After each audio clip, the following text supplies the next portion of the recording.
Fuentes de energía primarias y secundarias. Energía hidráulica, producción y cambios energéticos. Integrantes, Yasser Muñoz y Carlos Quirós.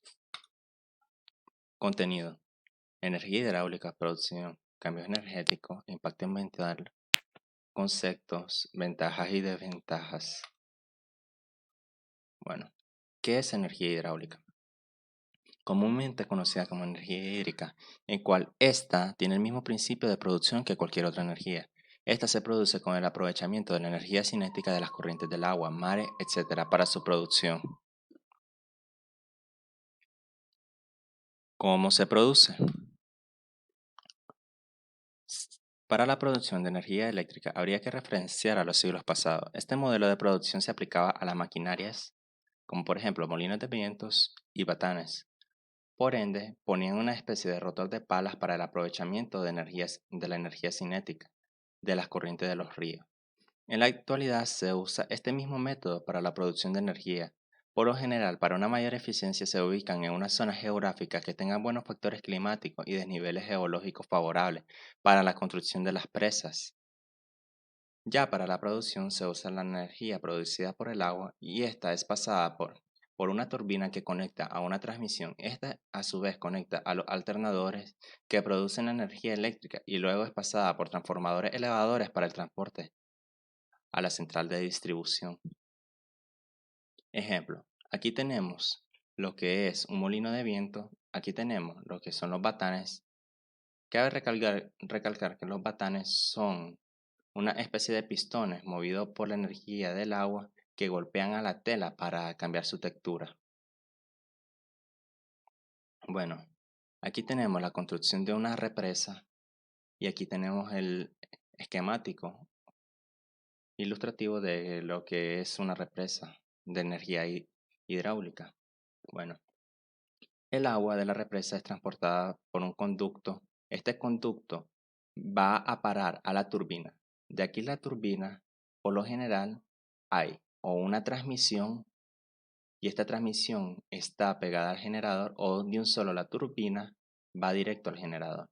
El generador pasa la corriente eléctrica producida a los transformadores. Estos transformadores se encargan de elevar la corriente eléctrica.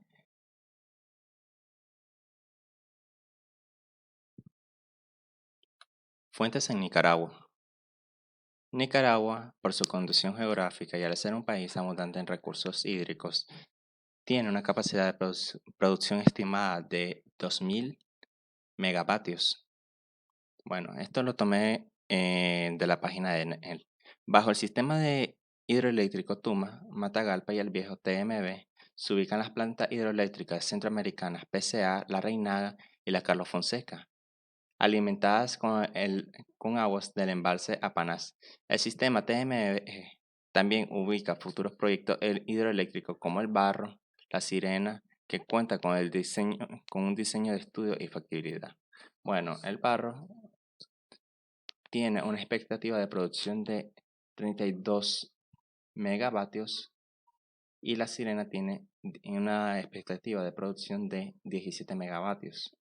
Bueno, para la generación de energía eléctrica tiene su fuente principal en Apanás, que posee un área de 54 kilómetros cuadrados y una capacidad de almacenamiento de 440 millones de metros cúbicos de agua. Ventajas. Bueno, la energía hidroeléctrica es una energía renovable, es una energía limpia, es estable y su producción es segura. Bueno, es renovable porque esta aprovecha lo que es el ciclo del agua. Es una energía limpia porque no produce agentes contaminantes a la atmósfera. Es estable debido a que a temporadas siempre va a mantener un rango de energía. Y económicamente produce grandes cantidades de energía y esto significa dinero y son seguras. Desventajas. Depende de lluvias y sequías. Sus lugares de instalación son limitados. Requiere una inversión alta y tienen un gran impacto ambiental.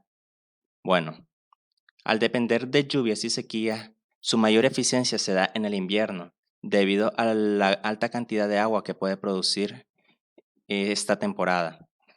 Bueno, los lugares limitados para su instalación prácticamente dependen de lugares a donde se acumule grandes cantidades de agua y haya un alto retorno de agua a través de las lluvias. Bueno, requiere una inversión alta debido a que tienen que a veces desviar ríos para producir las represas. Bueno, y el impacto ambiental, aunque anteriormente se nos mencionaba como una ventaja, también tiene una gran desventaja, ya que el impacto ambiental recae sobre la tierra debido a que es desviada la agua o es cambiado el flujo de estas, genera grandes cantidades de erosiones y por ende daña lo que es el recurso de la tierra. Y prácticamente la fauna que crece dentro de la represa tiene un gran peligro de muerte debido a las turbinas. Este es uno de los grandes impactos más graves que producen las represas de energía hidroeléctrica. Hola, bienvenidos a la segunda parte del video. En esta segunda parte, yo, Carlos Quirós, les hablaré acerca del efecto invernadero, los efectos que tiene sobre la capa de ozono, tanto beneficios como perjuicios, aunque son más perjuicios, y las afectaciones que tiene sobre el ecosistema. Primeramente, el efecto invernadero se le conoce como la subida de la temperatura de la atmósfera que se produce como resultado de la concentración en la atmósfera de gases, principalmente de dióxido de carbono. Primeramente, explicando un poco de este efecto, primeramente la Tierra está compuesta en su mayoría por océanos. El efecto que tienen los rayos del Sol al entrar perpendicularmente a la atmósfera terrestre, la capa de ozono es un filtro el cual tiene el propio planeta Tierra que nos protege de la radiación solar, dejando pasar una pequeña porción de radiación solar y la luz, obviamente, del sol. Pero este efecto, ¿en qué es lo que hace? Básicamente, la Tierra está compuesta por varios gases, el oxígeno, el hidrógeno y en su composición muchísimos otros gases. Entonces, estos gases, al expulsar cierta cantidad de ellos, se genera una pequeña capa.